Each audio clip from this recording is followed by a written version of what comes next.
Bismillahirrahmanirrahim. Haikum jami'an mutahhidal Islam. Assalamualaikum warahmatullahi wabarakatuh. Alhamdulillahirabbil alamin, hamdan na'imin, hamdan yu'afi ni'mahu wa kafi mazinah. Ya Rabbana lakal hamdu kama yanbaghi li jalali wajhil karimi wa 'adimi sultanik. Allahumma shalli ala nabiyyina Muhammadin wa ala kulli jami'i ashabihi wa ummatihi wa qarabatihi ila yaumiddin. Subhanakallahu la ilma lana illa ma 'allamtana innaka antal alimul hakim. Amma ba'du. Teman-teman sekalian yang dirahmati oleh Allah Ta'ala, untuk menyingkat agenda kita, untuk menyingkat taklim kita, di mana sebagaimana yang sudah saya ungkapkan di awal pun yang diketegaskan oleh para ulama bahwasanya adab akhlak itu tidak sekedar teori. Ya, oleh karena itu para ulama menulis banyak sekali kitab adab, kitab akhlak, kitab tazkiyatun nufus atau tasawuf dan seterusnya. Rata-rata mereka memiliki teori atau menuliskan teori tersebut sangat-sangat terbatas atau sangat sedikit. Artinya apa? Bahwasanya adab itu bukan hanya sekedar teoritis. Dia adalah praktek yang seharusnya, ya, akhlak yang sudah tertanam dalam diri seorang muslim yang terbiasa untuk dilakukan dalam kehidupan sehari-hari. Oleh karena itu, ikhwah sekalian yang dirahmati Allah Ta'ala, kita melanjutkan daripada rambu-rambu daripada pengajar Al-Quran. Bagaimana seorang pengajar Al-Quran itu seharusnya memiliki pondasi yang baik, pondasi yang bagus sebelum ia mengajarkan ilmu yang paling mulia, yaitu kalamullahi al-azim, ya, Al-Quran Al-Karim. Wa bi ilaikal Al-Imam Nawawi rahimahullah hanya menyinggung saja tentang beberapa qaul ashabuna, yaitu perkataan sebagian daripada para ulama-ulama terdahulu beliau, yang mana banyak sekali adab-adab yang telah beliau jelaskan dalam Syarih Al-Muhadzan. Kemudian beliau tambahkan adab itu ala kulli anha'il ulama wal khutaba, yang sudah beliau tuliskan untuk rambu-rambu, untuk menjadi perhatian bagi para calon ulama atau orang yang mengajarkan Al-Quran ataupun para pelajar, ataupun orang belajar fikih, ataupun para orang yang sedang mau memulai belajar fikih itu. Wallahu ta'ala alam. Masalah yang berikutnya, beliau berkata bahwasanya hendaknya seseorang tidak memiliki tujuan dengan ilmu yang dimilikinya untuk litamatu ad-dunya wa tanazzuh bihi, ya, untuk mencapai kesenangan dunia, ya, baik berupa harta, ketenaran, kedudukan, keunggulan dan yang lainnya, ataupun pujian orang banyak yang ingin ia dapatkan, perhatian banyak hal seperti itu, ya. Maka teman-teman sekalian rahmati Allah Ta'ala, kita tidak dilarang misalnya ikut lomba-lomba yang diadakan, yang mungkin tujuan awal dibuatnya lomba tersebut untuk syiar, ya, untuk menanamkan kesemangat seseorang dalam menghafal Al-Quran. Tetapi kita jangan sampai lupa tujuan utama bahwasanya Al-Quran itu ketika seseorang dipelajari untuk mengubah dirinya, ya, bukan hanya sekedar untuk diperlombakan. Oleh sebab itu banyak, ya, para ulama kita menegaskan bahwasanya seseorang ketika menghafal Al-Quran dan mengajarkan Al-Quran, kemudian mencoba untuk mengamalkan isi Al-Quran, maka hendaklah ikhlasun, ya, ikhlas karena Allah Ta'ala, bukan untuk ketenaran, bukan untuk misalnya mendapatkan kedudukan, bukan untuk mendapatkan kekayaan, keunggulan dan seterusnya.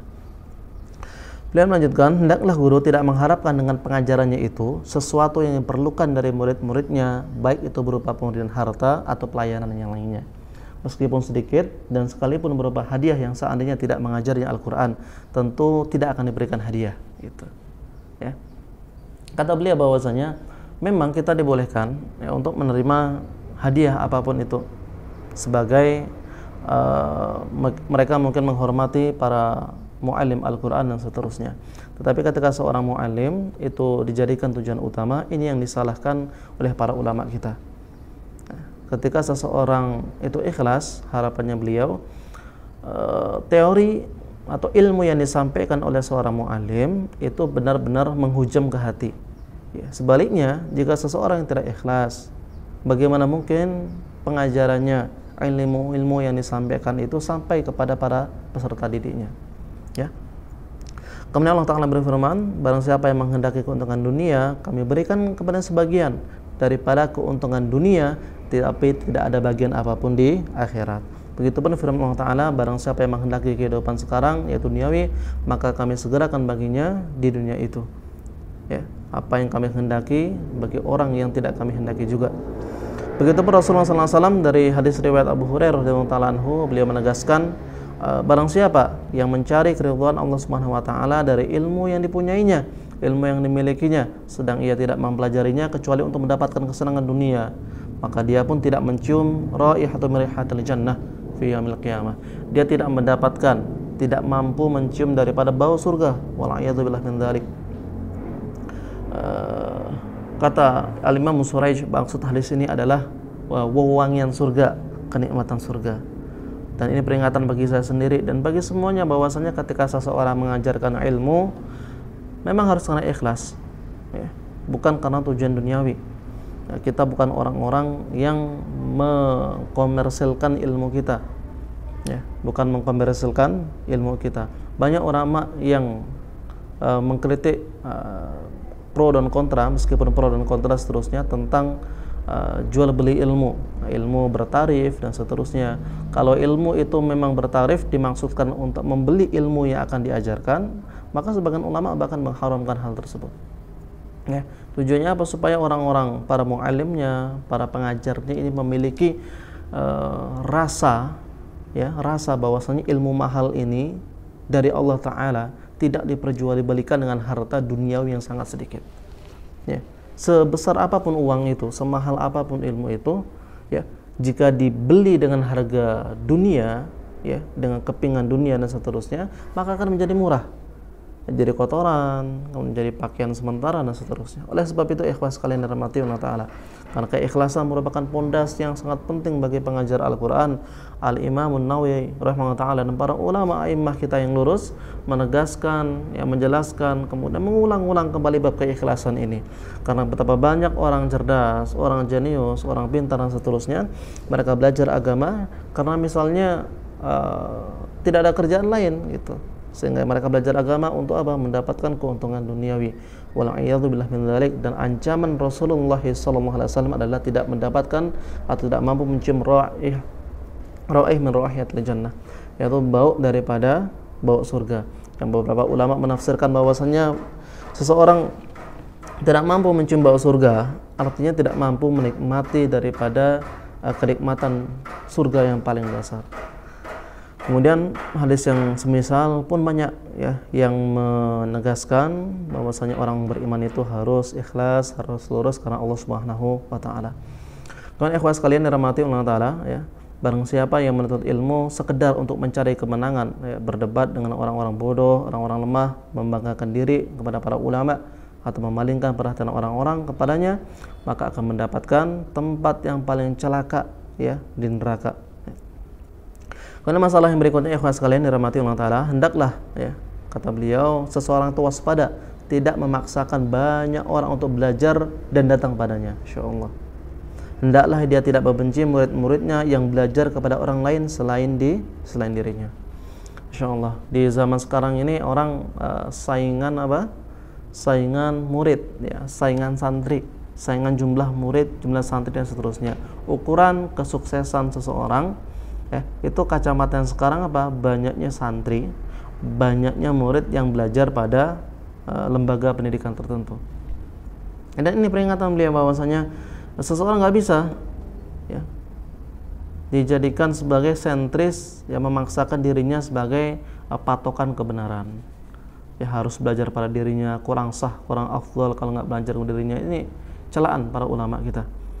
Ya, kemudian pun beliau menegaskan bahwasanya hendaklah dia berbahagia ketika apa? Orang belajar adab Al-Quran, belajar hafal Al-Quran kepada orang lain dan tidak merasa iri, tidak merasa dengki, karena hal tersebut merupakan bab daripada buah, ya, buahnya keikhlasan seseorang. Sebagian orang tertimpa musibah, yaitu para pengajar yang lemah, kata beliau, maksudnya adalah pengajar yang memiliki tujuan duniawi yang hatinya lemah. Dan ini bukti jelas daripada pelakunya, niat buruknya, batinnya rusak dan seterusnya. Bahkan itu adalah hujjah yang meyakinkan bahwa dia tidak menginginkan keridhaan Allah Ta'ala yang maha pemurah dengan pengajarannya itu. Masya Allah. Karena jika dia menginginkan keridhaan Allah Ta'ala dengan pengajarannya, tentulah dia tidak membenci hal itu, tapi dia akan mengatakan kepada dirinya, aku menginginkan ketaatan dan pengajarannya. Dengan belajar kepada orang lain, dia ingin menambah ilmu, maka tidak ada yang salah dengan dirinya. Ikhwatul haibah yang dirahmati Allah Ta'ala. Nah, sebagian kita memiliki patokan bahwasanya kebenaran itu milik kelompok atau orang tertentu, dan ini tentu tidak benar. Bahwasanya kebenaran itu milik Allah, dan kita sebagai hambanya memang diberikan ma'unah atau pertolongan dari Allah Ta'ala, diberikan rahmat ya berupa hidayah dan seterusnya. Tetapi sangat sempit pikiran seseorang jika merasa bahwasanya kebenaran atau keafdalan itu milik personal tertentu gitu. Dia hanya boleh belajar di lembaga kepada ustadz tertentu ya, tapi tidak boleh belajar kepada ustadz yang lain. Ini tentu salah ya.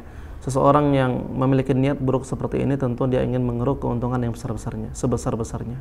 Coba kita lihat lembaga pendidikan yang banyak muridnya, yang banyak santrinya, itu rata-rata buat apa? Oke lah kalau seumpamanya buat misalnya supaya mendidik umat lebih baik dan seterusnya. Tapi jangan sampai hal tersebut berubah bahwasanya tujuannya untuk mengeruk keuntungan daripada duniawi. SPP ditarik, uang makan, ya, uang bulanan dan seterusnya. Yang ini tentu bahayanya bagaimana keberkahan itu hilang daripada lembaga pendidikan itu sendiri. Kemudian ikhwan sekalian rahmati Allah Ta'ala, telah sampai riwayat kepada kami dalam Musnad Imam Ahmad yang diakui keabsahan dan kepemimpinan Abu Muhammad Ad-Darimi rahimahullah rahmatan wasi'an daripada Ali bin Abi Thalib radhiyallahu ta'ala anhu, bahwasanya beliau berkata, ya utiya fihil ilmu, wahai orang yang diberikan ilmu, kata Ali bin Abi Thalib, amalkanlah ilmumu, karena orang alim itu ialah orang yang mengamalkan apa yang diketahuinya dan ilmunya sesuai dengan amalnya.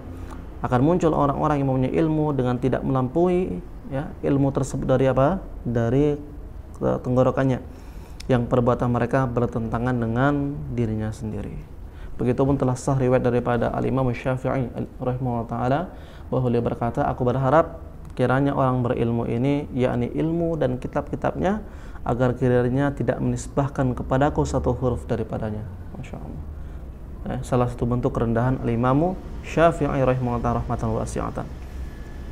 Kemudian masalah berikutnya ikhwah dirahmati Allah ta'ala, tentang rambu-rambu pengajar, yaitu pengajar mestinya memiliki akhlak yang baik sebagaimana yang ditetapkan oleh syarak, berkelakuan terpuji dengan sifat-sifat yang baik yang diutamakan oleh Allah Subhanahu wa taala, seperti zuhud terhadap dunia, yaitu mencukupkan diri ya daripada balasan Allah dibanding balasan makhluk ya, dan mengambil sedikit daripadanya, yaitu yang perlu dan tidak berlebihan, yaitu israf ya. Kemudian tidak memperdulikan dunia dan para pecintanya, yaitu orang-orang yang senantiasa mengumpulkan harta baik dengan jalan kurang baik ataupun dengan jalan haram ya. Kemudian mereka dermawan ya, pemurah, budi pekerti yang mulia, wajah yang senantiasa berseri-seri tanpa melampaui batas. Mereka penyantun, mereka sabar, mereka wara', mereka khusyuk, tenang berwibawa ya, tawaddu' wa takhannu, mereka rendah hati dan mereka tunduk kepada syariat Allah Ta'ala, menghindari banyak tertawa dan tidak banyak bergurau. Dia mesti selalu mengerjakan amalan-amalan syar'iyah yang membersihkan kotoran dan rambut dan suruh menghilangkan syarak, seperti mencukur kumis ya, kemudian memotong kuku, menyisir jenggot, menghilangkan bau busuk, memakai parfum dan seterusnya. Dan hendaklah ya para pengajar Al-Quran ini menjauhi, kata beliau Al-Imam Rahimahullah Ta'ala, yaitu sifat dengki, sifat riya, sifat sombong, suka meremehkan orang lain meskipun tingkatan orang itu berada jauh sekali di bawahnya ya. Kemudian kata beliau rahimahullah ta'ala, sudah sepatutnya dia menggunakan hadis-hadis yang diriwayatkan berkenaan dengan tasbih, insyaallah ya. Jadi selain amaliyah menghatam Al-Quran, dalam kehidupannya dia berzikir dengan tasbihnya, kemudian dengan tahlilnya, dengan istighfarnya, dengan zikir-zikir dan doa lainnya.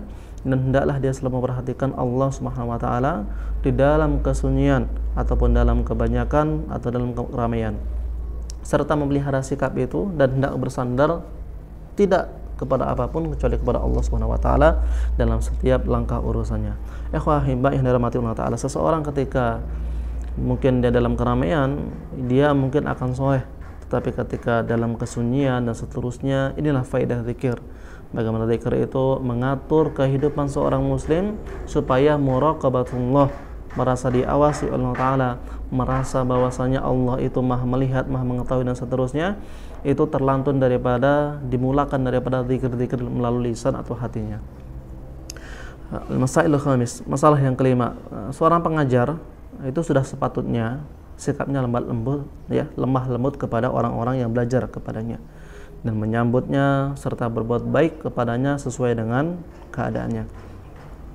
Kami telah meriwayatkan daripada Abu Harun Al-Abdi bahwasanya kami mendatangi Abu Sa'id Al-Khudri radhiyallahu ta'ala anhu, kemudian katanya, selamat datang dengan wasiat Rasulullah sallallahu alaihi wasallam. Sesungguhnya Rasulullah sallallahu alaihi wasallam bersabda, orang-orang pada zaman Rasulullah sallallahu alaihi wasallam mengikutimu dan ada orang-orang yang datang kepada kamu daripada berbagai penjuru bumi belajar ilmu agama.